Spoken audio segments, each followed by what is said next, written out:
Olá amigos e amigas da Mi Huerto Fácil. Se passas tempo em YouTube, provavelmente habrás encontrado com miles de vídeos que te dizem quais são os melhores cultivos para empezar.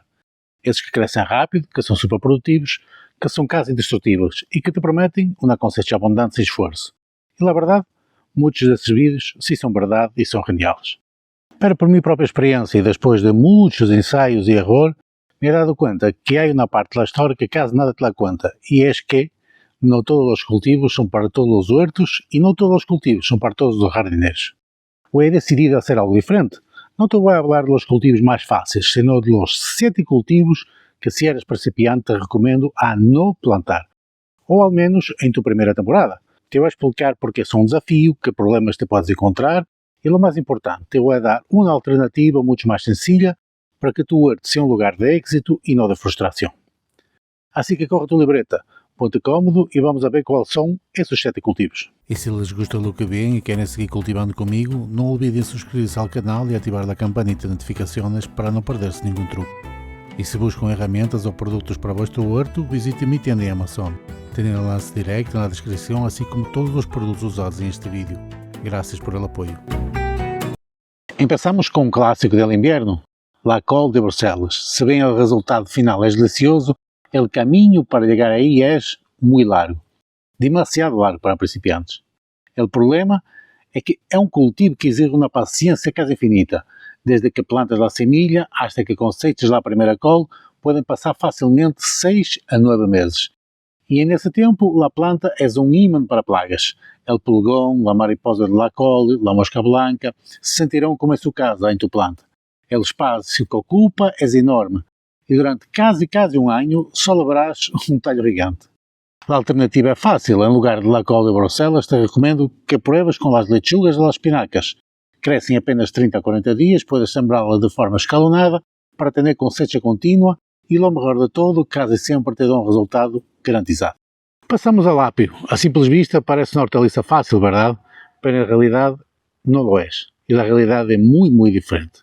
O problema é que o lápio é um cultivo extremadamente exigente com a água, necessita umidade constante e um suelo que nunca se seque. E quando digo nunca, é nunca. Se se desidrata um solo dia, seus talhos se volvem fibrosos e praticamente incomestíveis. Además, o lápio necessita um suelo muito rico em nutrientes e não se blanqueia. O sabor pode ser bastante amargo para um principiante. É muito difícil para manter o nível de umidade perfeito, especialmente em verano. A alternativa, se lo que quieres é uma hortaliça que puedes cosechar por partes e usar em saladas, te propongo el perejil ou el cilantro, que assim apenas sem cuidados, não pedem água de forma constante e te darão hojas para usar na cozinha durante meses.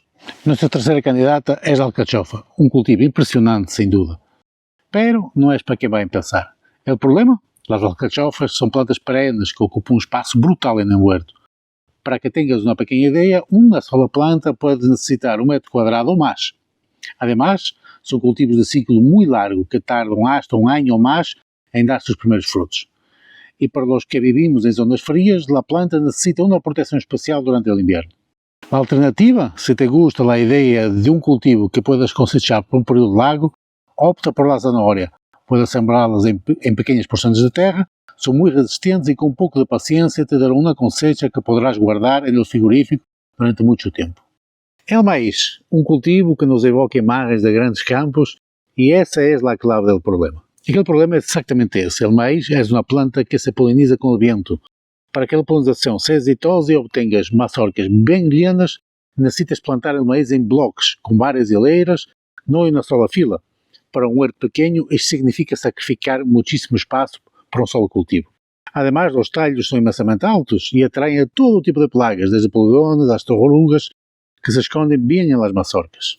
A alternativa, se lo que quieres é um cultivo que cresça alto e seja visualmente impressionante, te sugiro que pruebes com as rodillas de enramo. Ocupa muito pouco espaço na terra e crescem vertical e te darão vainas que poderás cosechar cada dia. E chegamos aos gigantes do verano, a sandía e o melão.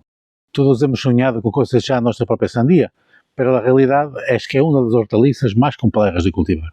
E qual é o problema? Estas plantas necessitam uma quantidade enorme de espaço, com ramas que se estendem por todos os lados. Exigem calor, muita água e uma terra muito rica. Mas o maior desafio é controlar as plagas, especialmente os pulgones e a mosca blanca, que se esconde debaixo de suas grandes hojas. Se o clima não é ideal, os frutos podem não madurar ou sair muito pequenos e sem sabor. As alternativas, se te apetece cultivar algo grande que cresça rápido e dê uma boa cosecha, te recomendo a calabacín ou a calabaça. Não requer tanto espaço, são muito mais resistentes e te darão frutos de uma forma contínua durante meses. O cultivo 6, e este pode ser bastante controverso, é a patata. A patata é um básico em qualquer cocina. Para ir no huerto pode ser um verdadeiro dolor de cabeça. O problema? Se não compras semillas de patatas certificadas, puedes introduzir enfermedades muito difíceis de erradicar del suelo, como es el caso del mildio o el hongo de la joya. Además, la patata es un imán para los escarabajos de la patata, una plaga muy voraz y difícil de controlar. Y por si fuera poco, necesitas ir aporcando, cubrir los tallos con tierra a medida que crecen para que los tubérculos no se pongan verdes. La alternativa, si quieres un cultivo de raíz más sencillo, te propongo la cebolla y el rábano. Son muy fáciles de sembrar y en el caso del rábano lo puedes cosechar en apenas 30 días, lo que es muy gratificante para un principiante. Para terminar, um cultivo que não é uma hortaliça para que em muitos casos sonhamos com ter e que de hecho está muito de moda, é o aguacate. O problema, aunque é fácil germinar el hueso em um vaso de água, a paciência que necessitas é quase infinita. Desde que germinas um aguacate hasta que te dê o primeiro fruto, pode passar facilmente entre 5 a 15 anos.